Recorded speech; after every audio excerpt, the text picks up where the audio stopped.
Pues así andan las cosas y así los aranceles de Donald Trump a un montón de países, decenas, medio mundo, decenas de países, medio mundo. México y Canadá parece que no llevan una parte, digamos, tan dañina, no hay un gran golpe, aunque sí habrá una afectación, más lo que falte claro. Lucy Bravo, Lucy, qué gusto, ¿cómo estás? Bien, buenas noches, Muy buenas ¿cómo noches. están? Carlos Mota. Hola, ¿qué tal? Buenas noches. Arturo Dan, ¿cómo Hola, estás, Manuel, Arturo? Lucy, Carlos, ¿cómo están ustedes? Muy buenas noches. Carlos, una primera reacción, había mucha incertidumbre, nerviosismo, expectativa en torno a esto.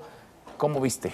Mira, yo primero quisiera decir que este sí es un día histórico. Yo creo que hay mucha gente que en las últimas semanas estuvo trivializando la idea de este Día de la Liberación, como le llamó Donald Trump, pero creo que para ellos, para lo que representa Donald Trump, para la gente que votó por él, para lo que vimos hoy en la Casa Blanca, es un día con ese nombre pues muy relevante que efectivamente rebalancea, rediseña el sistema de comercio global y por lo tanto la economía y sus flujos a lo largo y ancho de todo el planeta. Entonces me parece que debemos dejar atrás en México esa trivialización sobre el famoso Día de la Liberación, tomarlo en serio, porque vimos que va en serio, además vimos que ahí está firmada. Sí, es un día de los más relevantes, como decía la vocera de la Casa Blanca. Yo creo que el propio sí. presidente de Estados Unidos en la historia moderna de los Estados Unidos. Sí, desde mi punto de vista sí lo es, y vimos sus resultados, ¿no? No es broma que ahí están ya los aranceles impuestos del 20% a la Unión Europea, 30 y tantos % a China, no es broma, ¿no? Y ahí está el discurso de casi una hora que dio en el Rose Garden, en la Casa Blanca, en fin, entonces eso muy importante y digo, me atrevería a decir que en el futuro, él mismo lo dijo, ¿no? Y lo escribía yo por ahí en mi columna, pues esto se verá como un parteaguas de lo que era la economía antes de este día y a partir de ahora. Eso por un lado.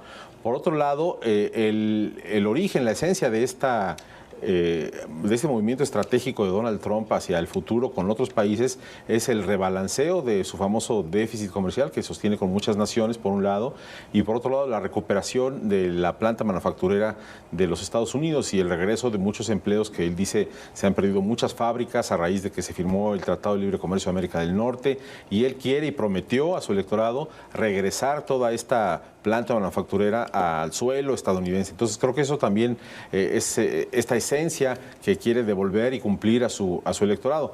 En ese sentido se explican estas tarifas, estos aranceles a buena parte del mundo, y además termino esta parte diciendo, yo creo que la verdad es que la argumentación no es nada débil. Si tú ves, por ejemplo, cuando dice Donald Trump, oye, India nos cobra 70% de arancel para nuestros vehículos, pues ¿por qué nosotros no le vamos a cobrar algo así? Yo creo que no hubo encabezados en los diarios y tal cuando India puso ese arancel del 70%, pero es un arancel carísimo. Entonces, claro, Donald Trump agarra toda esta colección de aranceles que le cobran en otras partes del mundo los europeos con tarifas y también con medidas no arancelarias. O sea, tú ves coches ¿Tiene razón en parte? Yo creo que tiene razón porque tú vas a Europa y ves algunos cuantos autos estadounidenses circulando en las calles, pero la verdad es que son muy pocos. Sí. La mayoría son los que se fabricaron en las fábricas de Europa y tal. Entonces, toda esta colección, tanto de medidas arancelarias como no arancelarias, que Donald Trump pidió este estudio que le entregaron en estos días y le dijeron, aquí está todo lo que nos están castigando otros países, eso no hizo encabezados en el pasado. Y esto, por supuesto, sí hace encabezados porque es una medida, pues sí se dice unilateral, que sí lo es, pero de pronto también es un poco recíproca a lo que efectivamente le ha ocurrido a Estados Unidos en los últimos años. Entonces creo que ahí vamos a entender esto y sí, creo que México, Canadá medio la libran y eso es relativamente positivo para nuestro país. Me cobras, te cobro, decía Donald Trump. Lucy, ¿cómo lo ves? Sí, aunque, bueno, yo creo que también hay que contextualizar un poco más la situación, porque si bien Trump dice estar muy indignado por el hecho de que Estados Unidos importa más bienes de los que envía al resto del mundo, lo que rara vez menciona es que cuando se revisa el sector de servicios, la situación es prácticamente a la inversa. De hecho, si revisamos el porcentaje del PIB de Estados Unidos que corresponde al sector de la manufactura, es únicamente el 10%. O sea, por el 10% de su PIB está infligiendo este dolor al sistema económico mundial enorme, ¿no? Y el 75% del PIB corresponde a los servicios. De hecho, Estados Unidos es el país que más exporta servicios al mundo y registró un superávit de $300 mil millones el año pasado en el sector servicios. Es ahí donde radica su fortaleza. Si bien en este lado, pues sí, hay quizás cierta razón detrás de esta lógica o esta argumentación, cuando revisas las cifras, pues no tiene mucho sentido, al menos económicamente hablando, el hecho de que esté dispuesto a generar tantos costos, no solo a nivel mundial, sino evidentemente para su población, para su consumo interno, por ese porcentaje tan pequeño, digamos, del PIB de Estados Unidos. Pero la realidad es que sí, en ese sentido sí coincido con Carlos, sí tiene un peso político muy importante y emocional para el electorado estadounidense escuchar a un presidente en la Casa Blanca ante los ojos del mundo decir vamos a traer empleos de vuelta a Estados Unidos y vamos a darle voz a... Porque en el camino va a haber un costo que pagar para los consumidores estadounidenses. Y sobre todo porque no se habla, digamos, de lo que está, de los efectos negativos que está generando para el resto de su economía, donde ahí sí hay muchísimas fortalezas y hay un superávit, bueno, enorme. Y muchos analistas consideran que sería por ahí, por ejemplo, donde habría algunas medidas quizás recíprocas en el sector servicios, ya en una guerra arancelaria a todo vapor. Si bien México en estos momentos quizás pues la libró, tampoco nos fuimos sin raspones y tampoco hay que olvidar que estamos atravesando, pues sí, ya aranceles desde hace un mes en aluminio, en acero y en otros productos que no se acogen al TEMEC, pero no significa que podamos cantar victoria en lo más mínimo. Limpios no nos fuimos. Arturo. Mira, Manuel, yo no veo cómo se puede llamar esto un día de la liberación para los estadounidenses. Carlos. Sí, yo ahí sí discrepo un poco de Carlos, porque, a ver, ojo, los aranceles, el gobierno estadounidense no se los va a cobrar a los exportadores del resto del mundo. Se lo va a cobrar al importador estadounidense, que es un comerciante que importa productos de otros países para ofrecerlos a los consumidores estadounidenses. Entonces, ¿quiénes son los que van a pagar estos aranceles?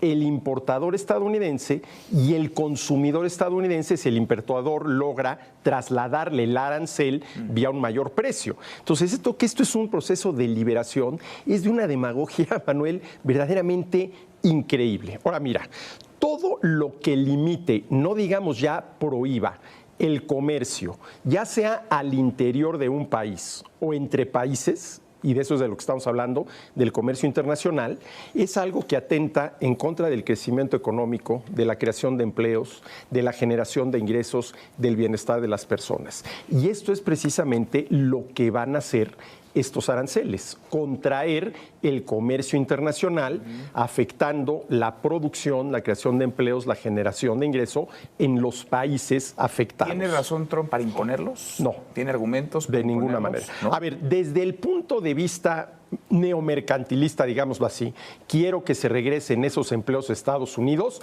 sí. Pero la pregunta no es qué va a pasar con la producción y el empleo. Tú lo acabas de decir muy bien. El problema o la pregunta es qué impacto va a tener esto sobre los consumidores. Porque, a ver, Manuel, la producción de bienes y servicios es el medio. ¿Cuál es el fin? El consumo, el que dispongamos de bienes y servicios en las mejores condiciones posibles de precio, calidad y servicio para satisfacer nuestras necesidades. Y los aranceles van en contra de esto. Los aranceles van en contra de esto. A ver, un verdadero día de la liberación hubiera sido, señores, a partir del día de mañana, Estados Unidos elimina todos los aranceles con los que grava cualquier importación de cualquier parte del mundo. Eso sí hubiera sido un día de liberación. Ahora, Manuel, tú ves lo contrario en esto. Estamos hablando de aranceles, por ejemplo, a China del 54%, a la Unión Europea del 20%, a Japón del 24%. Sí. Ya nada más los porcentajes no, son muy altos. Son altísimos. Bueno, yo creo que Trump no lo entiende así, claramente, ¿no? Y entonces, si tú ves en la misma tabla lo que esos países que acabas de nombrar le cobran como arancel a Estados Unidos, pues eso empezó antes y son mucho más fuertes. Son, de hecho, del doble de lo que está imponiendo Estados Unidos en este momento, que nada más optó por el 50% de lo que ellos le cobran a ese país. Entonces, la lógica de lo que Trump está haciendo es esa, ¿no? Me parece que esto es una reforma fiscal.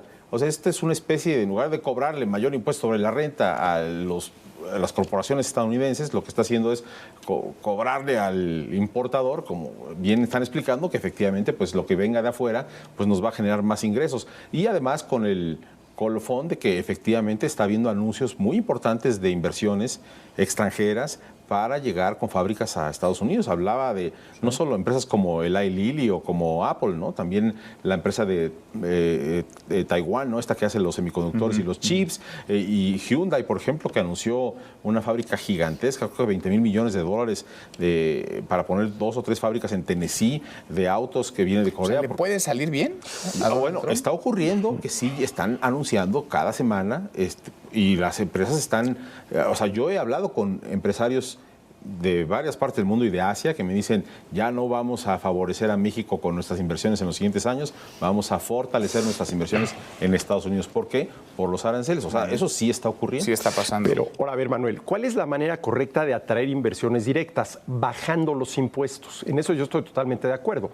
Aquí lo que está haciendo Trump es grabando con impuestos importaciones, que es una estrategia totalmente distinta, porque si Trump dice, a ver, vamos a suponer que dijera, no se le vuelve a cobrar un peso de impuesto a las ganancias de las empresas. Esa es la manera correcta de atraer inversión extranjera. Yo ahí sí lo aplaudiría y ahí sí que el resto del mundo se ponga las pilas. Pero aquí es al revés. Está utilizando impuestos que van a pagar los estadounidenses, muy probablemente. Eso no necesariamente es así, pero muy probablemente. Y esto no es la manera correcta. Puede frenar de una manera muy importante la economía mundial. La economía mundial puede meter en aprietos y hay reacciones, por supuesto. Ahora, lo que más nos interesa, por lo menos a quienes nos están viendo y quizá en esta mesa también debería de ser, es México. Es México. Sí, claro. Le pega, no le pega, nos ayuda el que les imponga aranceles a otros países y a México no le vaya tan mal, no reciba un golpe tan demoledor. Puede beneficiar, puede ser una buena noticia para nuestro país. No sé. Pues digamos que en un contexto distinto podría haber beneficiado a México si sabemos captar, digamos, pues muchas de este mercado, como ocurrió en su momento en la primera administración de Donald Trump con su guerra arancelaria contra China, que México pues sí supo captar, digamos, muchos de esos recursos que evidentemente se desacoplaron. Pero en este contexto totalmente distinto, donde efectivamente la economía mexicana pues está en un momento muy vulnerable y donde tampoco podemos ignorar que no se están dando las condiciones para atraer esa inversión en términos de capacidad instalada, en términos de seguridad, en términos de Estado de Derecho y certidumbre jurídica, etcétera, pues tampoco hemos hecho la tarea en ese sentido. Y si tomamos en cuenta que la respuesta hasta ahora pues ha sido bastante reactiva, lo que hemos planteado muchas veces en esta mesa, pues yo creo que no podemos cantar victoria en ese sentido. Agarrarnos sí de estas prórrogas, pues a mí me parece algo bastante mediocre, en el sentido de que hay mucho más que se podría estar haciendo. Para muestra lo que ocurrió el día de hoy, por ejemplo, en el Senado, en Estados Unidos, donde se lanzó una iniciativa bipartidista para detener las acciones arancelarias para Canadá. El reflejo del cabildeo que ha emprendido el gobierno canadiense a través de su canciller, a través de, incluso aliados ahí con algunos gobernadores, algunos congresistas. Y aunque en el Senado se aprobó detener los aranceles hacia Canadá, seguramente en la Cámara de Representantes lo van a parar porque ahí la mayoría republicana es apabullante, pero te muestra de alguna manera resultados, ¿no? de este trabajo fino, de esta operación que se tendría que estar dando también del lado mexicano y que hasta ahora no lo hemos visto. Lo que sí va a pasar, mañana la presidenta Claudia Sheinbaum va a presentar este plan de respuesta que lo transformó en las últimas semanas, lo ha transformado. Había dicho que sería medidas arancelarias y no arancelarias para responder a estos aranceles de Donald Trump, y ahora ha dicho que más bien será una repotenciación del Plan México para recuperar la industria manufacturera de nuestro país. Creo que va a hablar mucho seguramente de poner una misma línea de tensión contra China y las importaciones que vienen de allá por el déficit que nosotros tenemos a ese respecto. Y también hizo una convocatoria, mañana van los empresarios importantes del país a reunirse con la presidenta del Palacio Nacional, en lo que yo creo que va a ser también este mensaje importante de México para recuperar la industria nacional, el famoso tema del hecho en México y tal. Hay que decir y subrayar que es importante. ¿Y habrá algo distinto de lo ya visto? ¿Habrá alguien diferente de los ya vistos? Yo pensaría que sí, que va a estar muy alineado el mensaje de mañana con lo que está ocurriendo en los Estados Unidos. Va, creo que, a sumarse a la narrativa de hacer fuerte beneficie a América del Norte, no nada más a Estados Unidos o a México, sino a toda la región. Yo creo que hay mucho de concordancia en tema aduanal en este momento. La propia presidenta dijo que se está metiendo mucho en las aduanas desde hace un mes. Y hay que decir, porque hay muchas notas que están circulando por ahí que dicen que el 50% de las exportaciones mexicanas a Estados Unidos son lo que cumple con el TEMEC y la otra mitad sí va a pagar el arancel. Cuidado con eso, porque creo que hay que ver que hay una parte que paga cero arancel, porque es como entra a Estados Unidos como nación más favorecida, que es otro término ahí de comercio, y al final solo el 15% de lo que exportamos es lo que va a pagar el 25% de arancel. Entonces, creo que mañana vamos a saber más de esta respuesta mexicana, pero más en la repotenciación de la economía nacional. Viera varios, ¿no? Ahora en el gobierno, antes tan duros, críticos del Tratado de Libre Comercio de América del Norte, desviviéndose ahora. Mira, Manuel, para todo efecto práctico, salvo automóviles, autopartes, acero y aluminio, el TEMEC, México, Estados Unidos y Canadá sigue vigente. Ahora, no es poca cosa eso que No, no es poca cosa. Y ahí está la gran oportunidad de México. A ver, ¿quieres que no te cobre Estados Unidos aranceles? Vente a producir a México. Pero incluso en autos. Vente a producir a México. En autos, la parte estadounidense es ya dándole la vuelta al tema, porque al rato estaremos pagando un arancel del 15%. Alemania estará pagando 25%. Pero de eso acusa a México, ¿no? De ser el patio de China. Vienen, se instalan y de aquí mandan y entonces se enoja, se molesta. Bueno, pero ahí sí, bueno, a ver, estás cumpliendo las reglas del TEMEC. Pues sí. Entonces no le fue tan mal a México. No le fue tan mal. ¿No? Yo creo que le fue a México muy bien. Muy bien. En este contexto. ¿Alcanza para algo? ¿Para que la economía no se siga cayendo como se está cayendo? Yo creo que existe la alta probabilidad de que México se vaya para adelante si terminamos de amarrar todos los cabos. Muy optimista. Y Manuel, si esto ya es definitivo, porque la pregunta que nadie sabe la respuesta porque nos dijo, ¿y estos aranceles hasta cuándo? ¿Hasta cuándo? ¿De cuánto tiempo es la vigencia? Ese optimismo lo he visto en Palacio Nacional estas últimas semanas. En un mes nos vemos. Gracias, Lucy, Carlos, Arturo, gracias. Hasta mañana, pásala muy bien.